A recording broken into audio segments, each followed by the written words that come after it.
pada menyatakan hukum-hukum udhiyah.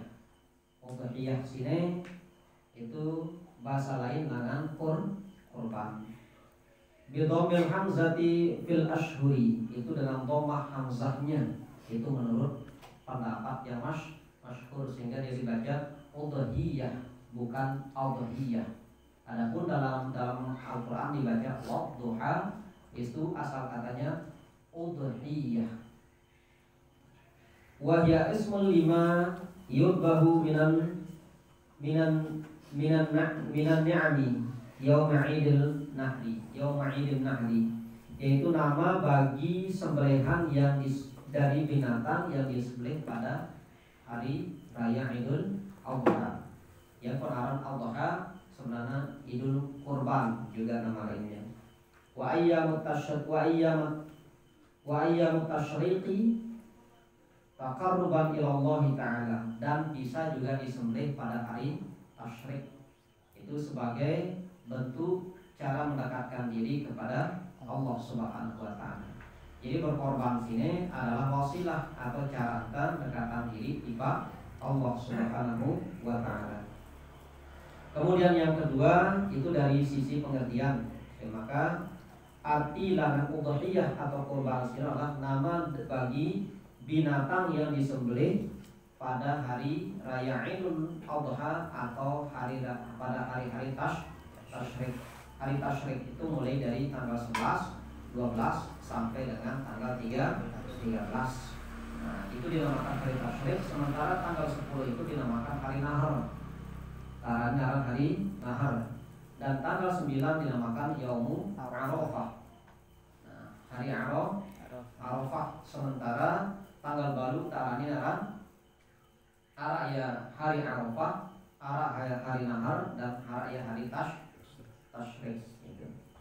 Kemudian yang kedua tentang hukumnya, bagaimana hukum berkurban ini dalam ranah mazhab Syafi'i. Itu hukum berkurban, hukumnya adalah wal udhiyatu sunnatun muakkadatun. Itu udhiyah ini hukumnya sunnah muakkad. Alal kifayati, atas kifayah, atas sunat kifayah. Jadi asalnya sunat kifayah sebenarnya. Yang umumnya kunaranya sunat kifayah. Fa idza ata biha wahidun min ahlil baiti kafa an jami'ihim. Artinya sunat kifayah sino apabila seki dengan dan gawitna langan satu anggota dan dalam satu rumpun keluarga itu, maka gugur kesunatan, bukan kewajiban ini, gugur kesunatan berkurban sino tipa selaku keluarga.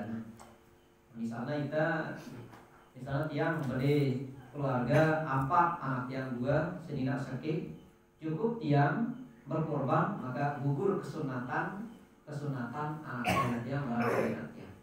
Nah, itu makna daripada sunat kifayah. Jadi ada istilahnya fardu kifayah, ada juga namanya sunat kifayah. Wala tajibul udhiyatu illa bin nadri, dan tidaklah menjadi wajib berkurban itu kecuali kalau dinazarkan. Muntanazara kurban sino jatuh jadi wajib. Nah, barat ini kurban sinazar ini yang dinazarkan itu dia ditekan bagi kita si berkurban no.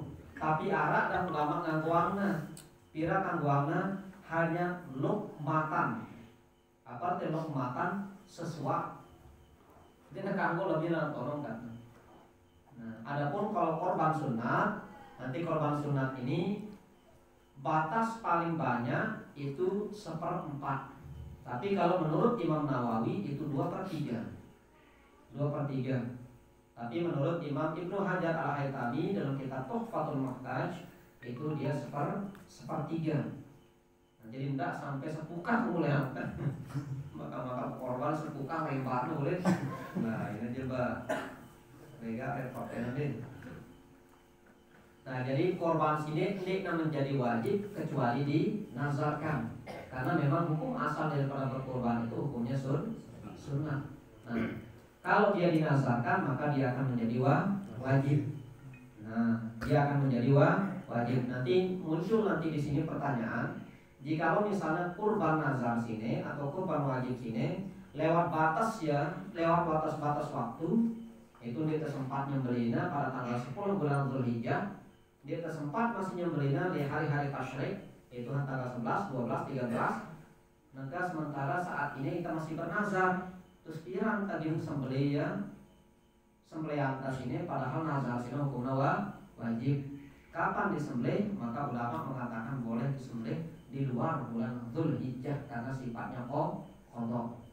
Karena sifatnya qadha, kecuali kalau dia bukan qadha, itu wajib dikerjakan pada waktunya. Pada waktu sembahyang, mun sembahyang sini sifatnya qadha boleh dilaksanakan di luar waktunya. Tidak mesti di dalam waktunya dikerjakan, boleh di luar waktunya. Kalau itu sifatnya qadha. Kemudian dikatakan wa yajzi'u fiha al-jaz'u minad dha'ni wa huwa maluhu sanatun. Jadi syarat-syarat daripada berkurban itu diantaranya pertama adalah minimal berumur 1 tahun jalan menuju 2 tahun. 1 tahun jalan menuju 2 tahun, bahkan menuju 3 tahun. Di bawah umur 2 tahun yang belum menuju 2 tahun, maka sebagian besar ulama itu tidak memperbolehkan untuk dikurban karena dia pembahasannya dilihat dari sisi dagingnya itu masih dia belum cukup umur untuk dikurban. Kemudian berikutnya wa tajzi'ul badanatu an sab'atin, dan boleh atau cukup 1 unta itu 7 orang dan 1 sapi 7 orang. Kanggo dah masih 1 sapi 1 dengan tidak masalah. 1 orang 1 sapi boleh 1 orang. Tapi paling banyak porsinya dalam 1 sapi itu 7 orang. Nah, maka telu dengan bau ke sapi telu dengan atau 2 dengan boleh. Yang jelas minimal satu sapi itu 1 orang, maksimalnya 1 sapi 7 orang. Yang kedua, boleh enggak andai kata dalam 1 sapi sino, sapi sino, tapi itu ngorbanna tapi beda-beda niatnya. Misalnya 5 dengan sini niatnya berkorban, 2 sisanya itu berarti 2 ya berniat akikah, kan? Padahal sekali sapi lalu beda niatnya, masing-masing orang beda niatnya. Boleh apa tidak itu? Dikatakan dalam kitab Hasyiah ini, katanya itu diperbolehkan sekalipun berbeda niatnya dalam 1 sapi. Dalam 1 sapi itu 7 orang yang berkumpul dalam 1 sapi itu dengan niat-niat yang berbeda, itu diperbolehkan. Ya, diperbolehkan. Jadi tidak ngombe-ngombe misalnya lain terakekah, engkau waktu si ngorbanino ngekah itu niat akekah barang niat berkorban itu lebih bagus. Nah, muncul pertanyaan, boleh nggak akekah dan menggunakan sapi? Karena yang familiar kan sekarang berakekah sino adalah bembe. Maka jawabannya boleh.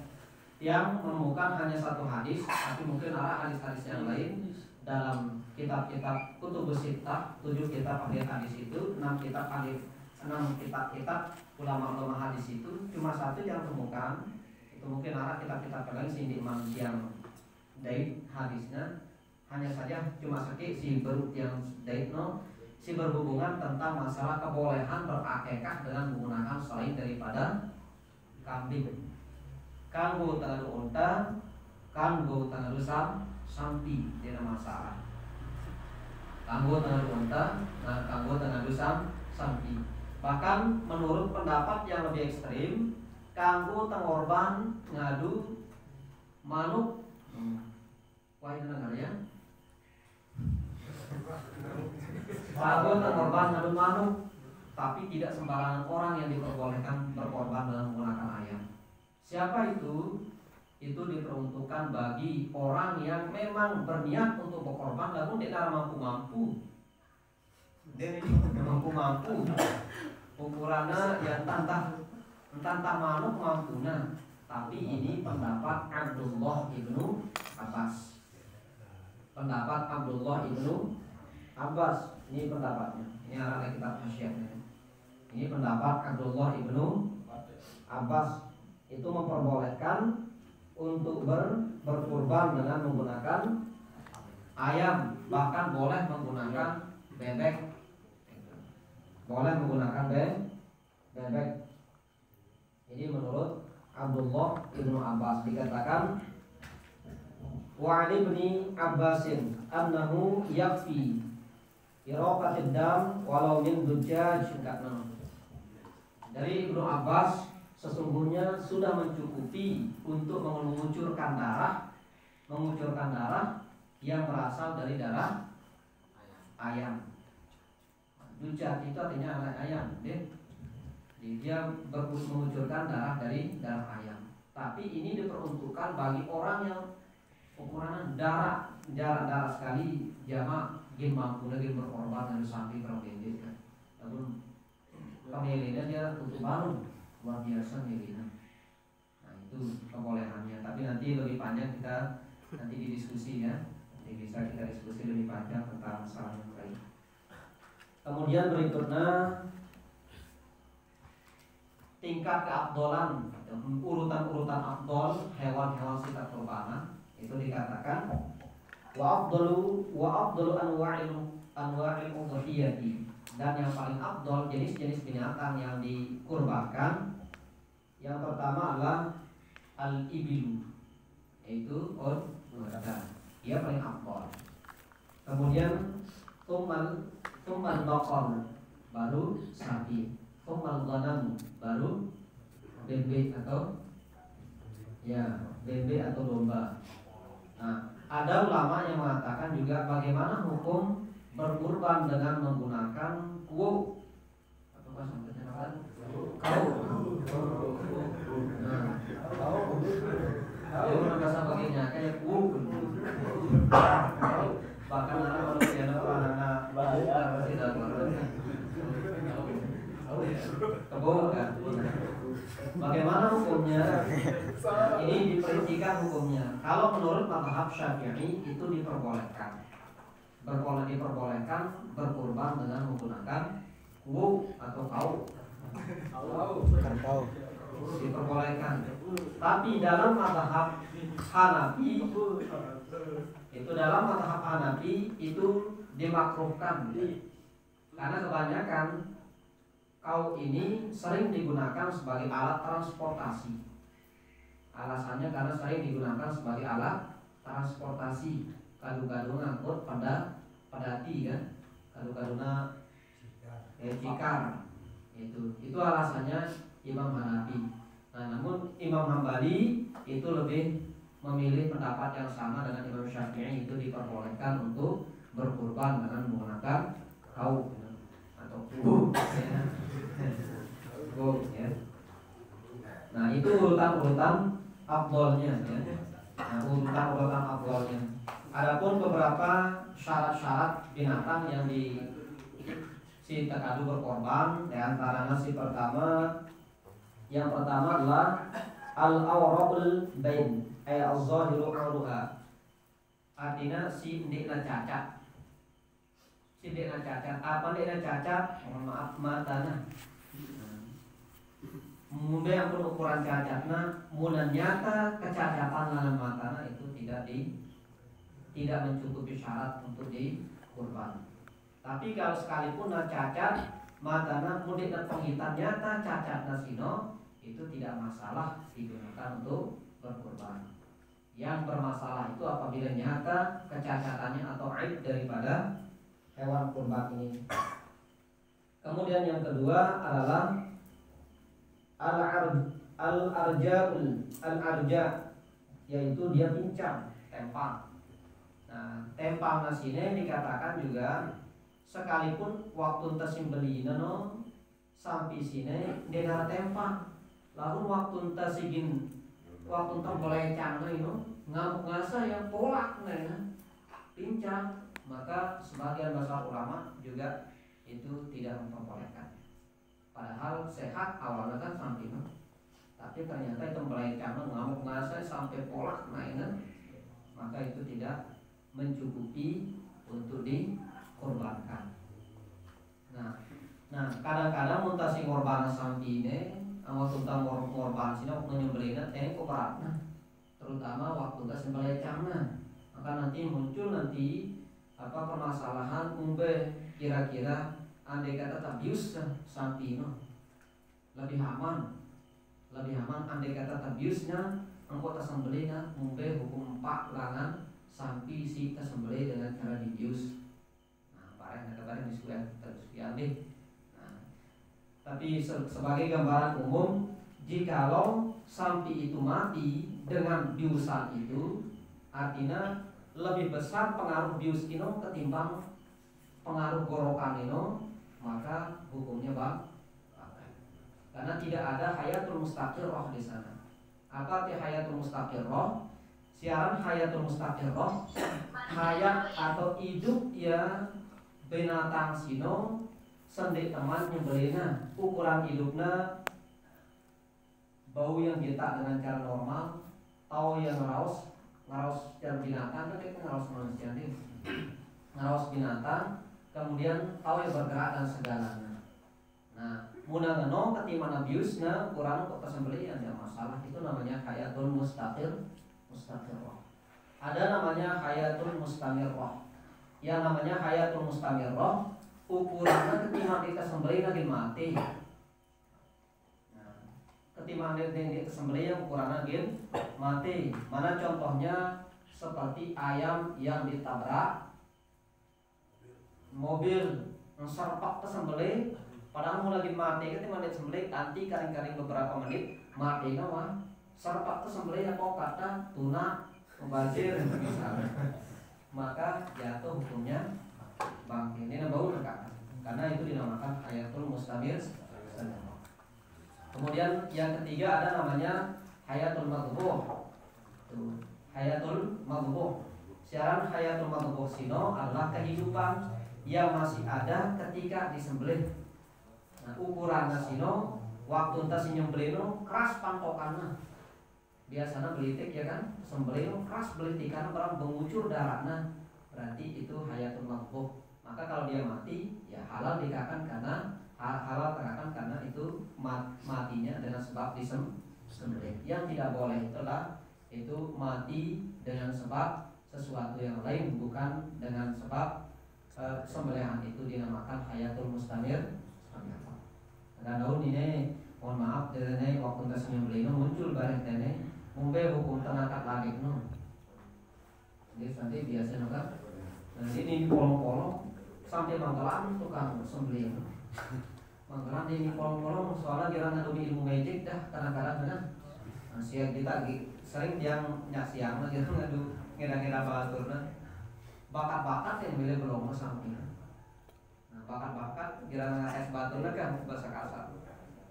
Bakat-bakat yang milih kadang-kadang bakat ya lagun temlongorna saluran napas dan saluran makanan. Ini bakat-bakat apalagi di pertu bakat sendiri.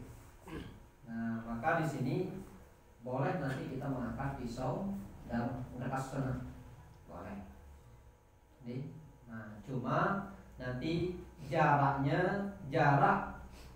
pengangkatan ladik sino dengan sembelihan itu tidak boleh terlalu jauh jaraknya. Tidak boleh terlalu jauh jarak. Harus sekali jaraknya baru diperbolehkan. Dan nanti juga itu kaitannya tentang masalah menyembelih ini. Bagaimana nanti kalau terputus lehernya? Nah, misalnya ya luar biasa ya, entah ya khusus dia petoblik ke balungnya sih, nyembelih sampai petok balungnya misalnya. Maka bagaimana hukum sembelihan itu? Sah ma'al karohah, sah disertai dengan kemakruhannya. Sah tak akan dagingnya lalu kita menyembelih ditemu pahala sehingga makruh. Ini nunggu akan lagu ditemu pahala sehingga sebenarnya nyembelih ini adalah ibadah Menyembelih ini adalah ibadah. Kemudian berikutnya yang singkat-singkat ini. Berikutnya adalah kesunatan menyembelih. Wa yustahabbu 'inda dzabhi khamsatu asya. Dan disunatkan ketika menyembelih itu ada 5 hal. 5 hal sita sunatan. Arak rukun nyembelih, arak sunat nyembelih. Nah, rukun nyembelih sino oleh antara pertama kita nyembelih.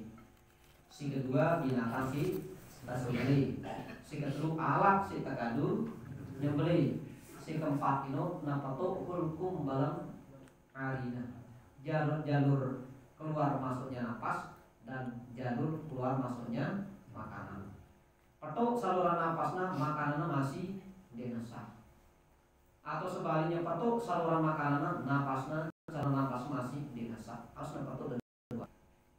Cuma sunat tametu belum leher dan mudine. Misalnya manuk kan, nah jadi putar-putar belongnya, nah sampai petuk bagian urat atau okotnya dan mudi itu disunatkan. Tapi yang menjadi wajib adalah itu memutuskan 2 urat itu, yaitu urat jalur masuknya makanan dan jalur keluar masuknya nafas. Karena si wajib. Nah, si sunnah ini ada 5 perkara karena diantaranya si pertama adalah at-tasmiyatu, membaca bismillah. Paling pulang bacaan bismillah no, bismillah cukup kok. Tapi mutanang bis itu tidak sah. Karena tidak ada nama Allah di sana. Minimal bismillah itu sudah disah bacaan bismillahnya. Fayaqulu dzabihu, maka hendaklah orang yang menyembelih itu mengatakan Bismillahirrahmanirrahim. Itu paling sempurna bismillah. Tapi juga mengatakan bismillah itu sudah mencukupi. Kalau lam yusamma halal maqbuh. Seandainya di nara baca bismillah tetap halal binatang yang disembelih itu kan. Mengapa halal? Itu dikiaskan dengan orang ahli kitab yang menyembelih. Orang ahli kitab ini pun kalau betul-betul memegang ajaran kitabnya, si kenana ahli kitabnya dengan Yahudi berang dengan Nasrani, itu halal sembelihannya takakan, tapi dengan si asli ahli kitab no. Tapi sekarang kan dia mungkin sekatan dia ahli kitab si asli no, sehingga manipulasinya berol-berolnya di kitab-kitab wah manipulasinya itu halal karena padahal dalam Al-Quran dikatakan kan apa, karena itu dalam Al-Quran itu hurrimat alaikumul maitatu waddama wal khinzir wa ma uhilla li ghairillahi bihi. Diharamkan bagi kalian itu pertama daging khinzir, daging babi. Yang kedua adalah binatang-binatang yang disembelih tanpa menyebut nama Allah. Ini ulama memberikan penafsiran dalam Al-Quran ini, yang dimaksudkan disembelih tanpa menyebut nama Allah, yang dimaksudkan adalah orang yang bukan ahlinya, alias orang kafir. Orang kafir itu orang yang bukan ahlinya, kalau dia menyembelih maka tidak sah. Dia harus menyebut nama Allah dulu melalui 2 kalimat syahadat baru sah sembelihan. Maka kita pun sekalipun dia menyebut dia menyebut bahasa bismillah waktu kita nyembelih halal sembelihan sirah, karena hukum membaca bismillah di sana hukumnya sunnah. Hukumnya sunnah. Yang pernah sebut dulu apa karena wa yustahabbu 'inda dzabhi khamsatu asya, dan yang disunnahkan ketika menyembelih itu ada 5 perkara yang singkat. Kemudian yang kedua adalah wasani, yang kedua adalah as-salatu 'ala nabi sallallahu alaihi wasallam. Kita baca sholawat. Jadi waktu kita sembelih juga harus baca sholawat, tidak lupa bersolawat. Yuwajihul wa yukrahu ay yajma'a baina ismillahi wa ismi rasulillah sallallahu alaihi wasallam.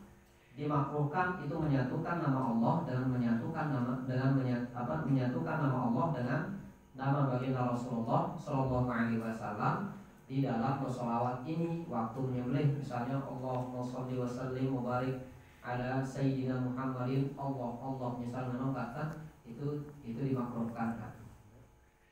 Itu tapi menurut sebagian ulama. Ada ulama yang tidak masalah karena itu adalah kalimat thayyibah. Kemudian yang ketiga adalah istiqbalul qiblati, menghadap kiblat. Saya menghadap kiblat, yang menghadap kiblat itu adalah pertama binatang yang disembelih, yang kedua munabawi sita kita. Andai kata kita menghadap kiblat itu tidak masalah karena ini perkara sunnah, Andai kata kita menghadap kiblat. Warabi'u, kemudian sunat yang keempat adalah takbiru, itu membaca takbir. Pirata membaca takbir qabla tasmiyati aw ba'daha salatan. Itu sebelum membaca bismillah atau setelah membaca bismillah, itu nomor takbir. Bila perlu membaca bismillah dulu karena berdasarkan hadis kullu amrin ribain la yubda'u fihi bi bismillahirrahmanirrahim fa huwa abtar au aqqa. Setiap sesuatu yang tanpa diawali dengan bacaan bismillah maka dia akan terputus ayat qalilu barakatan, artinya sekali barokahna. Maka dia lebih bagus untuk membaca takbir setelah membaca bismillah. Itu paling bagus tempatnya. Berapa kali kita membaca takbir? 3 kali. Tapi ada ulama juga misalnya dalam kitab Nihayatul Zaid mengatakan itu takbir naino tak sesuai yang isi jumlah naik hewan sita pada sembelih. Muna manuk kira naina 2 berarti 2 takbir makan. Muna sapi 4 naina. Muna 2 naik berarti kanggo ta korban hanya bau ta kerak biasa ya. Muna 2 naina dina kanggo. Maka muna 4 naina 4 takbir makan. Itu menurut Syekh Muhammad Nawawi bin Umar Al-Jari. Tapi di kitab ini dikatakan 3 kali takbir. Dan yang kelima adalah ad-du'a'u bil qubuli. Itu doa supaya dikabulkan oleh Allah. Apa doa anta? Doa anta baca Allahumma hadhihi minka wa ilaika minka. Allahumma hadhihi minka wa ilaika minka fataqabbal. Boleh kita mengatakan apa? Hadza minka Allahumma hadza minka wa ilaika minka fataqabbal. Boleh. Itu boleh dibaca. Itu waktu menyembelih. Maka ini beberapa cara kita menyembelih. Ini Junudin sebagai pengantar saja, nanti lebih banyak kita akan diskusi supaya hidup selesai. Demikian dulu sementara yang sampaikan, kurang lebihnya mohon maaf. Baik, yang sampai diserahkan kepada moderator.